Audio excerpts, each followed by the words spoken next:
You give me hope, the strength, the will to keep on.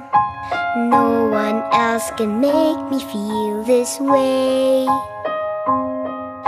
and only you can bring out all the best I can do. I believe you turn the tide and make me feel real good inside. You pushed me up when I'm about to give up. You're on my side when no one seems to listen. And if you go, you know the tears can't help but show. You'll break this heart and tear it apart. Then suddenly the madness starts. It's your smile, your face, your lips that I miss. Those sweet little eyes that stare at me and make me say I'm with you through all the way. 'Cause it's you who fills the emptiness in me. It changes everything, you see, when I know I've got you with me.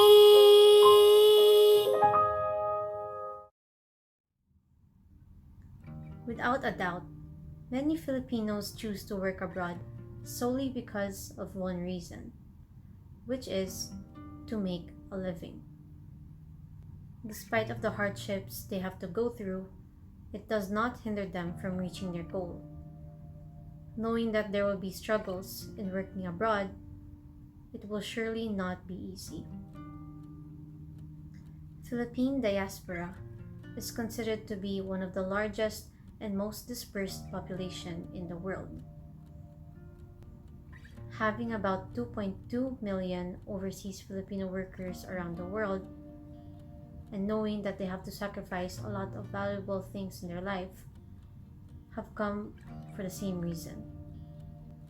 It may seem that OFWs have a better way of living since migrating to another country.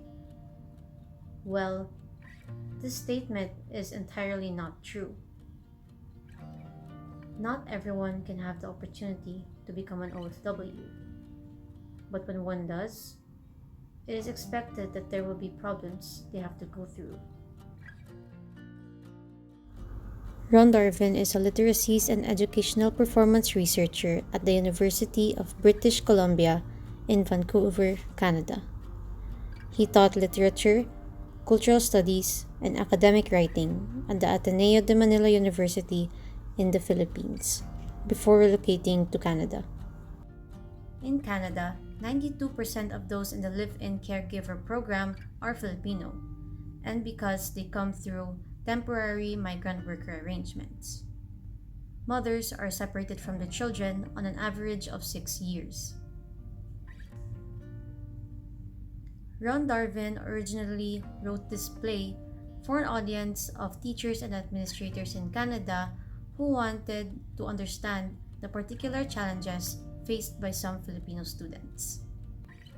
As we go and talk more about the Philippine diaspora, there is a story I would like to share with you, which will certainly give you more knowledge about the life of an OFW. Mabuhay! My name is Isabel, and I'm from the archipelago of 7,107 islands. High tide, 7,108 low tide, which is the Philippines. I've been living here in Vancouver for 8 years now.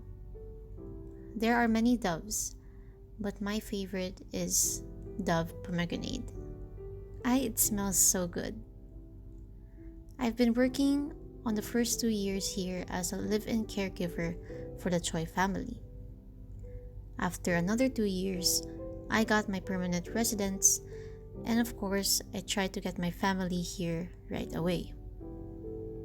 Anyway, last year, my son Miguel moved here to be with me. He was barely 7 when I left Manila, but now he's here. My son is here. And after all these years of waiting, This. This is all that matters. Sometimes I wake up in the morning when it's still dark outside. I look at the white beams of the ceiling and I say to myself, where am I? How do I get here? The feeling that you're in a dream of a dream. Ay, alam ko na. I know. Inception. Then I realize, OMG, the dream is real. Oh, I have to get ready for work. So I made breakfast for Miguel and me. After cooking, I shower quickly, and by 6, I'm out of the house to get to work. Miguel doesn't wake up till 8. By the time I get home, Miguel's in his bedroom with his headphones on. Sometimes, I want to go into his room and just ask him, how was your day, anak? How's school? I'd like to come home and hear his voice, to speak to me in Tagalog, so that, so that I could be home again. Yesterday, I had a really bad episode at work. I had very little sleep the night before because I did the laundry and there was just so much to wash. Anyway, there was this woman who ordered a dozen donuts, and I mixed up her order and gave her scones instead. If you ask me, I was doing her a favor by not giving her those donuts. Really. Anyway, she had to walk back several blocks with her little daughter to tell me I made a mistake. Of course, I kept on saying sorry, sorry, sorry. In fact, when I handed her the donuts, she smiled and I apologized again. But then, when started to head out, she turned to her daughter and said, "This is why you have to study hard, my love, because otherwise you'll end up just like her." I froze. Just like her. The words echoed in my head the whole day. What does it mean to be just like me? When I got home, all I wanted was to see Miguel, to hear his voice. I wanted to find in his face some sign that I've made the right choices. That I've been a good mother, that I wasn't just like her. I knocked on his door. "Miguel? Anak?" But he was asleep. I couldn't sleep last night. It's exactly a year today since I last saw my father. I wonder how he is, if he thinks of me sometimes. I remember he used to say, "Don't worry, anak. We'll see your inay soon. Just wait, and next thing you know, you'll be playing in the snow and eating spaghetti meatballs every day." Every night, I would wait for my phone to ring, for inay to call and say, "Miguel, come to Canada tomorrow." But as years went by, and as I waited for that particular phone call, I began to see less and less of my father as well. At first, he'd say he had work overtime, that they needed him to work Saturdays. Sometimes, it'd be because of the traffic. But even if he didn't come, I knew. I knew that just like me, he waited for inay too. Our neighbor Pasing had a cousin who went to Canada through the live-in caregiver program. And Pasing told us how their whole family got to go to Canada and find jobs. And that life was good. So I thought to myself, maybe I could do this. Yes, I love teaching, but I want to give my kid a good future. And in Manila, a teacher's salary will never be enough. At first, Roberto didn't like the idea. Nakakahiya, he would say. It's embarrassing. I told him, "Roberto, there's no space for hiya here. If we want to build this family, we'll have to let go of shame. We just need to do what must be done." In Shaughnessy, when I was working for the Choice, I got paid $8 an hour. They took out $325 each month for room and board, and that left me around $900. I was happy to earn more than twice I was earning in Manila. But of course, I was homesick. I missed my family, gossiping with my friends. I missed being a teacher.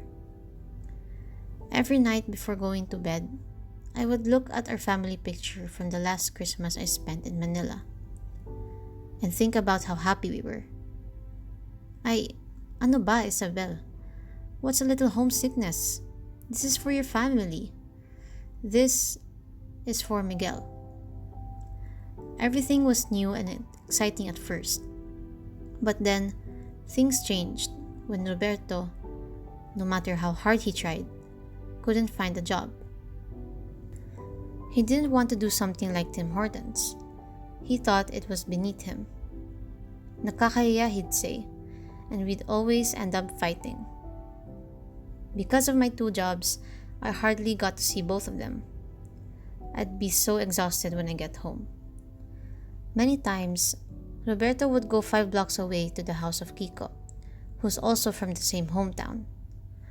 Roberto would go there practically every day so that they could talk about life back in the Philippines and how every day was a fiesta. Anyway, one night, this was like a year ago, he came home drunk. I found out that he'd been having an affair with the sister-in-law of Kiko for the past 3 months. At that moment, I couldn't think straight. After all these years, working here in Canada, giving up my hiya to care for him, for our son, this is how he repays me? Sacrificio, sacrifice. This is what it's all about, right? Blessed are the poor, for theirs is the kingdom of heaven. So even when my parents couldn't feed their 7 kids, and we would go to sleep hungry, I thought, that's okay. All I need is to wait. And so when I thought of coming to Canada, I thought, what's a few years of sacrifice? If I could do it for a better life, for my son. The night before I left for Canada, when Miguel was about to go to bed, I held him in my arms. While he lay there, I looked at my son's face, his eyes, his cheeks. I knew that tomorrow, if he saw me crying when I left, he would cry too, and I wouldn't be able to leave.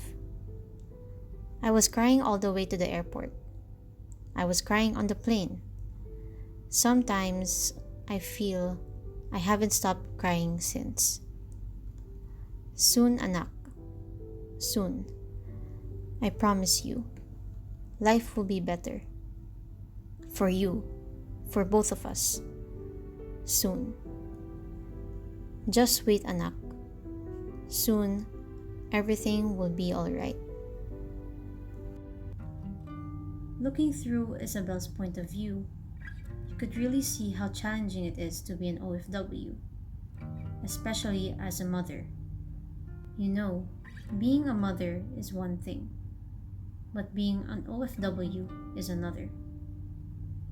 Imagine having to balance 2 important things in your life. You have to sacrifice and endure all the challenges life is giving you in order to attain the life you'd always wish you'd have. Many children are separated from their parents as soon as they decide to work abroad, leaving them limited memories and moments with their parents.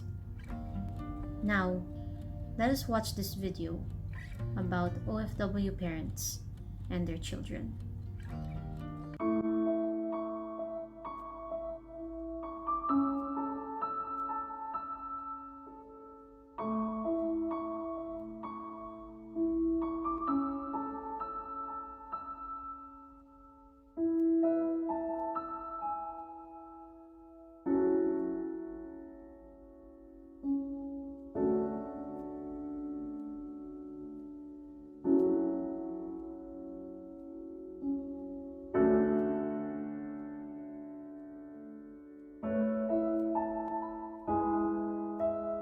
Meron akong pangarap na pag sa pamilya ko, pag nagkapamilya ako, Kung ano may yung hindi ko nakuha nung bata ako, gusto kong ibigay sa kanila. Bali po kasi yung chances po kasi dito, hindi naman po ako ma-promote for regularity. After my graduations, bumiyahin na ako ng Singapore.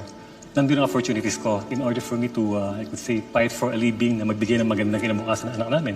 Kasi dito sa Pilipinas, not enough yung yung sahod as being is food server or bartender. So yung wage ko po sa dalawa kong anak, single mother, hindi ko po kayang masustain kung ano po yung kailangan nila. So nag-decide po akong magsumubok sa abroad.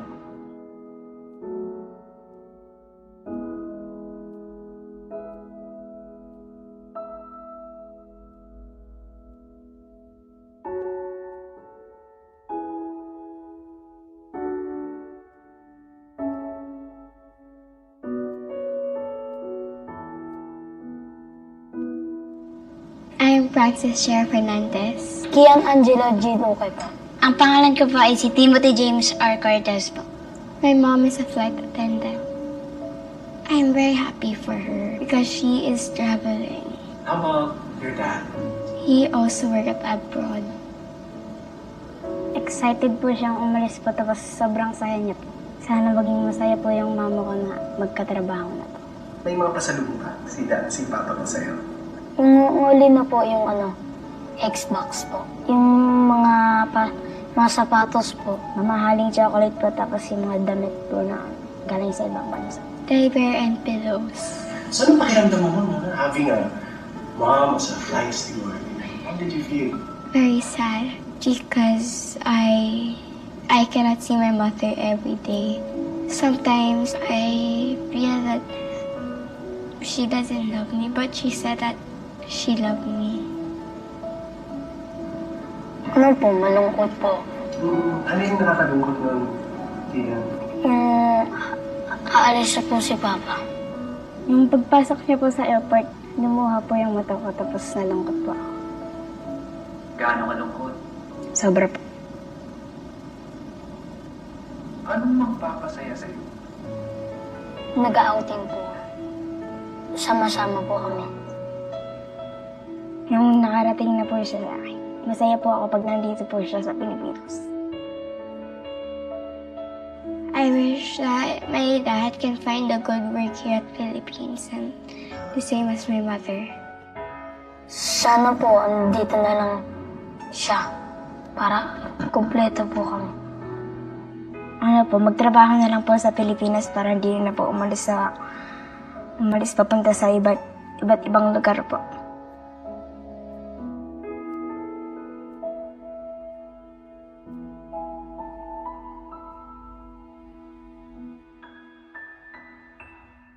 Ayun nga ako, na-surprise din ako yung sinabi niya na sana dito na lang ako.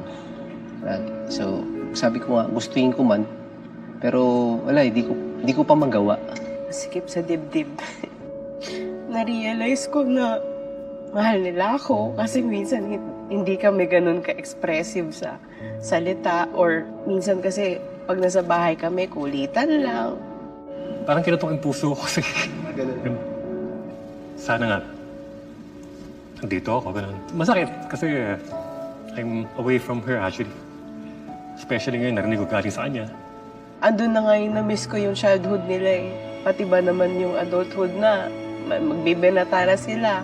Hindi kasi enough yung kahit sabihin nating high-tech na ngayon, technology, text, Skype, internet, whatever. Iba pa rin po kasi pag personal mo silang kasama.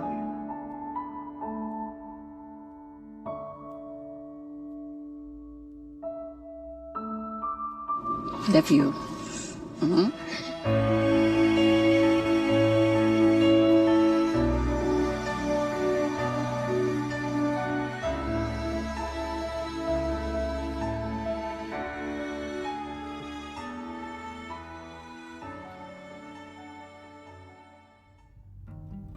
You know, it really saddens me to see the pain that the children have to go through. But if they truly know the reason why, then they will certainly understand the situation as a family.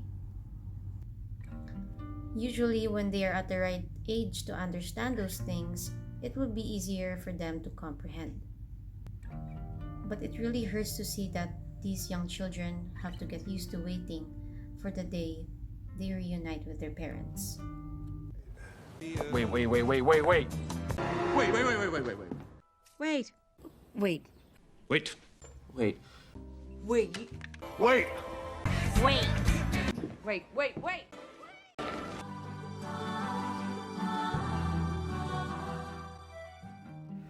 The definition of irony as a literary device is a situation in which there is contrast between expectation and reality. For example, the difference between what something appears to mean versus its literal meaning. Irony is associated with both tragedy and humor. Literary series and 21st century literature, one of the oldest literary techniques used in literature and irony.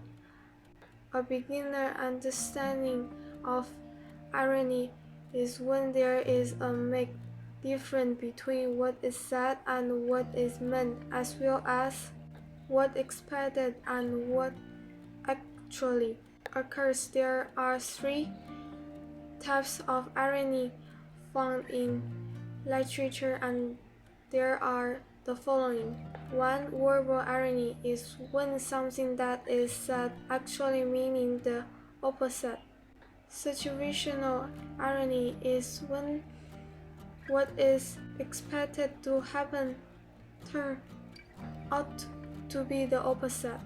3. Dramatic irony is when the character, usually the protagonist, is mistaken, misled, or confused about what happened, while the audience has full knowledge of it. Just wait. Why do you think this statement is ironic to some situations? If we refer to the title of the play, Waiting, we can see that through Isabel's point of view, we can determine which situations apply some irony. Let us take a look at some of the lines as a reference.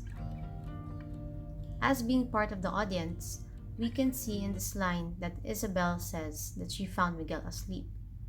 Whereas to Miguel's line, we can see that he is not asleep.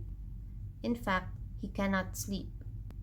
So as an audience, we can see both sides without the characters knowing it themselves. This is what you call a dramatic irony. Now, let us talk about feminism. It is said that feminism can be found within this play. As you can see, Isabel's job in Canada somewhat belittles her identity as a woman. Whereas in Philippines, women are mostly treated equal as to men. In Philippines, women can also get to be CEOs or managers in various companies or industries. Looking deeper in the story, you will see the significance of women and their capability.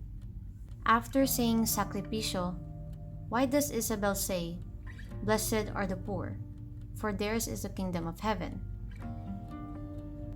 Now, let us talk about sacrifice. Many people sacrifice the things they love in order to show their act of love. Moreover, OFWs sacrifice the things that they don't want to risk losing in life in order to provide the things they need to have a better life. This could mean that blessed are those who recognize that they are poor in spirit. People who know that deep inside they are spiritually poor.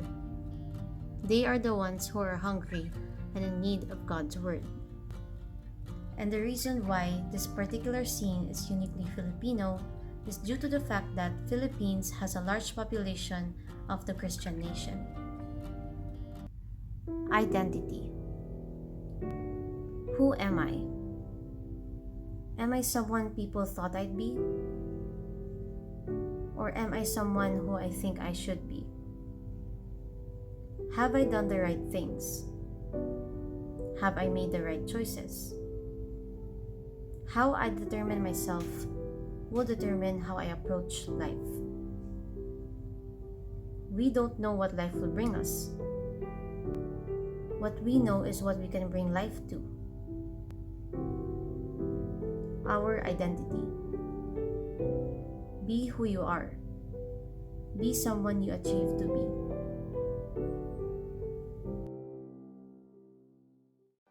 Now that is all for today. Thank you so much for staying until the end of this video. Please don't forget to like and subscribe. Bulong Vlogger ng Kuwait.